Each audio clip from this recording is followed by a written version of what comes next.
Salut, c'est le Magi15. Aujourd'hui, je vous vais prendre une petite manipulation de cartes, donc vraiment assez simple.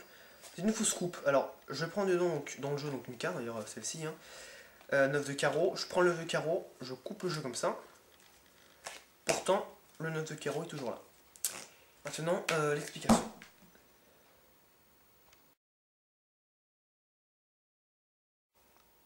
Alors, pour l'explication, c'est pas compliqué. Donc, en gros, il faut juste déjà tenir le jeu d'une position assez particulière. Donc, je vous montre avec la même carte, 9 de carreau. Vous allez tenir le jeu dans cette position-là. Donc, je vous laisse bien voir comment ça se passe. Donc, comme ceci. Donc, le pouce là. Et donc, les deux doigts par l'auriculaire sur la tranche opposée à celle du pouce. Ok, donc comme ça. Vous allez ensuite prendre l'index qui va juste libérer une partie. Donc, c'est pas la peine d'appuyer trop sur jeu quand même. Vraiment une légère pression. L'index du coup va libérer une partie comme ça. Donc, comme ceci. Vous allez ensuite faire une coupe pivot. Donc grâce à cette partie là du coup qui tient le jeu, l'index tient le jeu, vous allez prendre votre autre index et du coup s'appuyer sur l'index qui tient le jeu donc en bas pour pivoter justement le jeu. Donc je vous remontre comme ceci, on libère, coupe pivot, on s'aide de l'index et voilà. Donc ça c'est une coupe pivot tout simplement.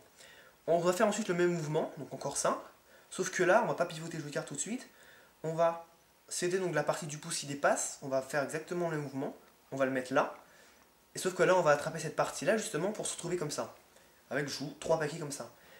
Alors là, ce qui est intéressant c'est que chaque doigt tient un paquet à part justement l'auriculaire, donc l'index tient ce jeu là, et inversement, enfin inversement après la suite.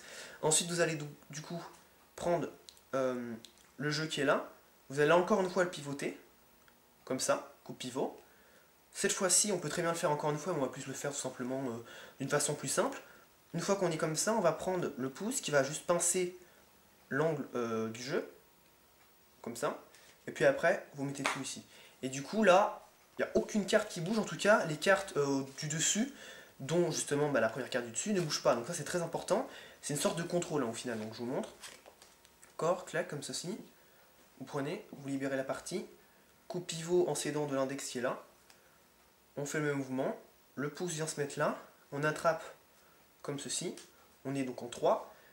Vous allez ensuite faire encore la coupe pivot en s'aidant de l'index, comme ceci, on pince, et on met ça ici.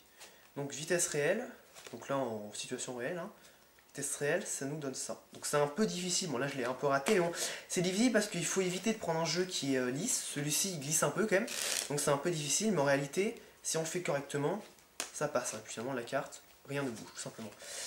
Donc voilà, j'espère que cette vidéo vous aura plu. Vous pouvez vous abonner à ma chaîne, commenter, partager. Et à la prochaine pour de nouvelles vidéos.